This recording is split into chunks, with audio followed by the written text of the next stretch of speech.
All right. Welcome to mini episode number 5. I know it's been a hot minute since I've posted a mini episode. So welcome back, everyone. And we are planning to record another full-length episode here really soon. So we'll have another one of those back up for you soon as well. In the meantime, we are going to keep on moving forward with our mini episodes. And tonight takes us to California, which is where I grew up. So I am super excited to read this because I actually have never heard of this urban legend. And I will be doing a shout out to some of my California people at the end here, asking them to write in or comment on if they've heard of it and we've just never talked about it, or if they've had an experience with these humanoid things. So without further ado, we are going to jump right into mini episode 5, The Urban Legend of the Dark Watchers of California.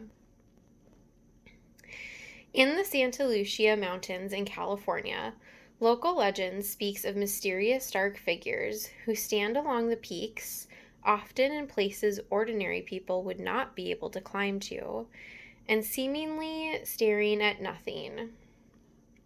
They have been given the name of the Dark Watchers.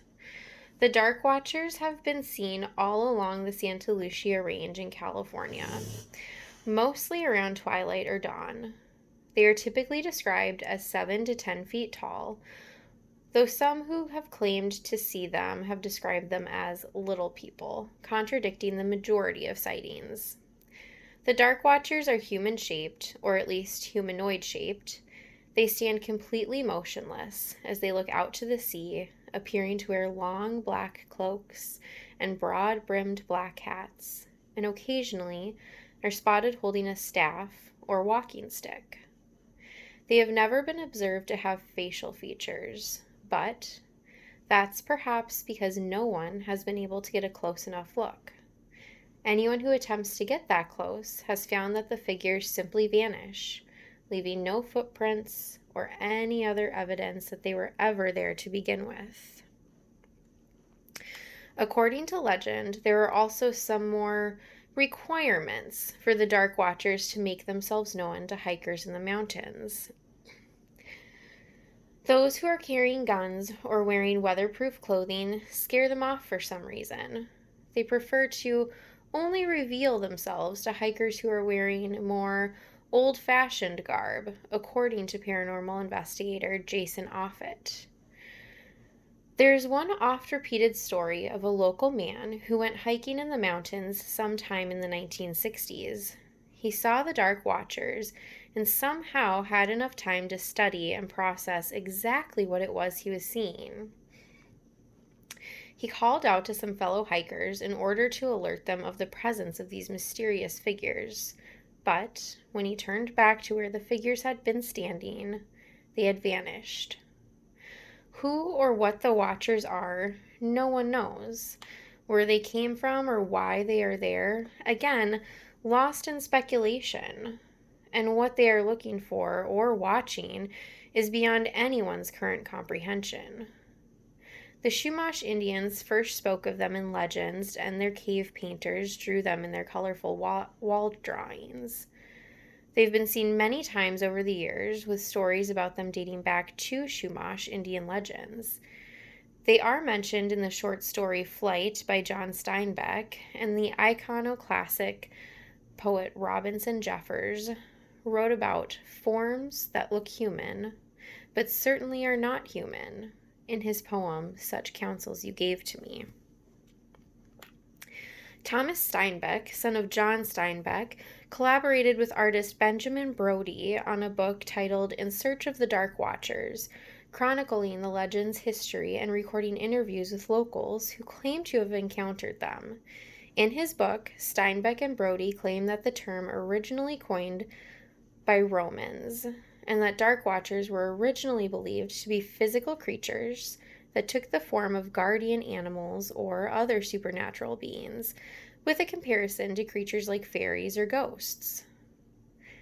Some variations of the legends also claim that the stories originated with early Spanish settlers.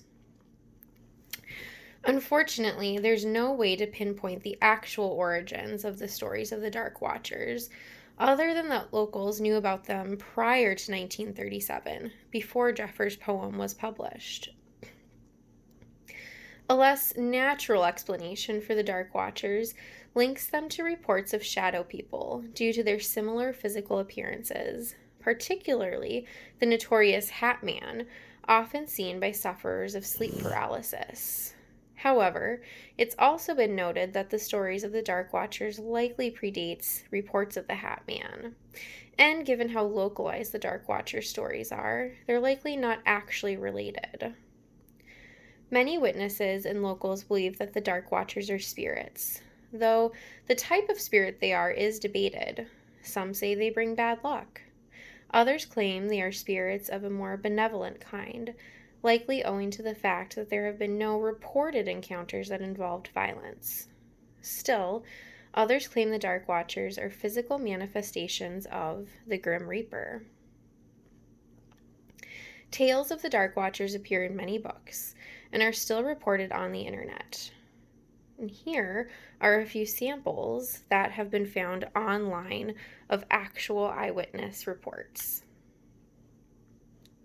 Anonymous says, "We passed the San Luis Obispo Reservoir, and as we drove on the road, I saw something at a distance, down at the end of the mountain. It was a really big human figure, but it wasn't. It had a black cape, kind of like the Grim Reaper, and it was leaning over holding on to a staff. Even in mid-light, he was very black and reminded me of a raven." Another anonymous also states, "We were coming home from the San Juan Batista side when we saw a very large dark figure standing at the edge of the mountains. It appeared to have a large cape with straight shoulders that were very broad. It seemed to have a hunch on its back. At first, from a distance, I thought it was a condor, but when I got closer, it stood almost over 10 feet tall. It did not notice us driving behind it, but when we found a spot on a cliffy road to turn around and get a better look, it was gone."